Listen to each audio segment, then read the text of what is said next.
Well, this is a first for me. I get to hang out with Greg out here at All American Comics in downtown Warren. Greg, first time on the show, me and you. Mike Yes, it's usually Mike. It's usually Mike that gets to have all the fun out here, but you guys have a wonderful space for people that have never been in the store. How would you describe it?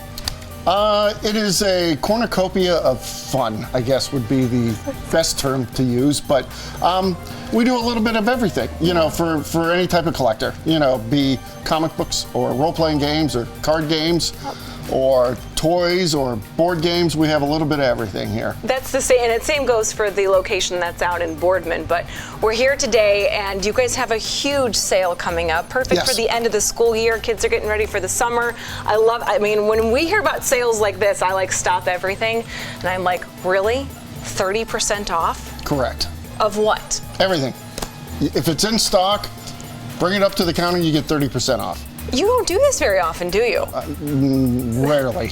Rarely. Not even once a year. This will be the biggest sale we probably had in 10 or 15 years. That's a big deal. And you've been doing this. You have been dedicated to these kinds of interests and this kind of stuff for longer than 10 years. Is that okay to say that? It'll be our 30th anniversary.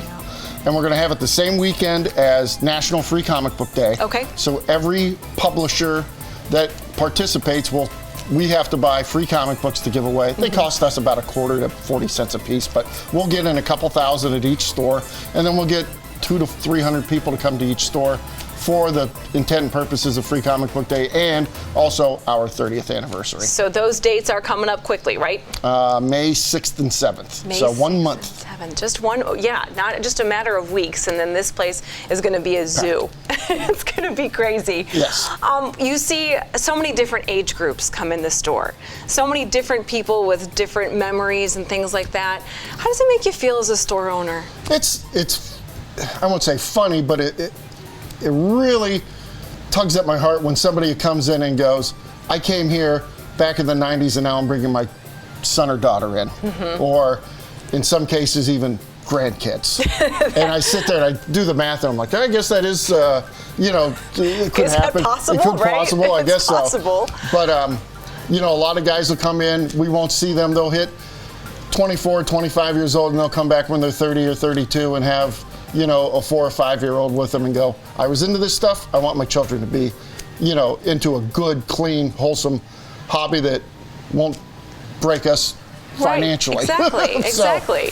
I have to say, my husband Fred insisted on bringing my nephews, who are freshmen in high school and then in 6th grade, and then my daughter, who's 8, she's in 2nd grade, and I was like, they're always on their phones, they're always playing video games, but actually being in a store like this, we picked out some comics, we took them home, and I have never seen all 4 of those kids break away from a phone or a TV or from playing with the dogs and really read something. All of them. It was amazing. Well, that's the great thing about comic books is sometimes it'll help break people into reading. I mean, when we went on trips when my brother and I were young, before there was phones and even handheld video games of that, you know, we would stop at a Lawson's or a grocery store and Mom would give us each $1 and we'd go in and pick some comic books and then we'd go on our trip.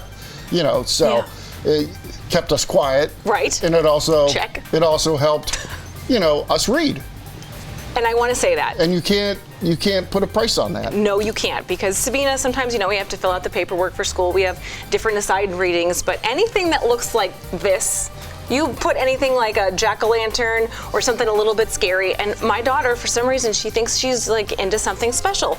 And the way that the words are created on the piece of paper, easy for her to follow and easy for her to understand. And she's only 8, and it goes all the way up to my high school nephews. So when you say that, I'm living it. I started collecting when I was just like 8 or 9 years old. To be able to do this for the community for all of these years, I want to be able to say thank you. And then I want to remind people that not only are you here, but you're also online, correct? Correct. Yep. We've had an eBay store for 25 years. That's like since when did eBay start? I don't even know. You guys must have been some of the first, right? Within the first 6 months. You are a tremendous gift to this community, always supporting different, you know, baseball leagues and softball leagues, and so many nonprofits benefit from everything that happens right here in this store, and that's a tribute to you, Greg, and everything you've done for our area. So thanks for being part of the Valley Spotlight family. I love being on, and it was fun that you saw the flyer and said, we should do a spot. And I was Absolutely. like, okay. 30% off the entire store. I'm here, and so should you. So thank you, Greg, for being with me. Thank you. All right, and congratulations on Thank 30 you. years. Woo, baby.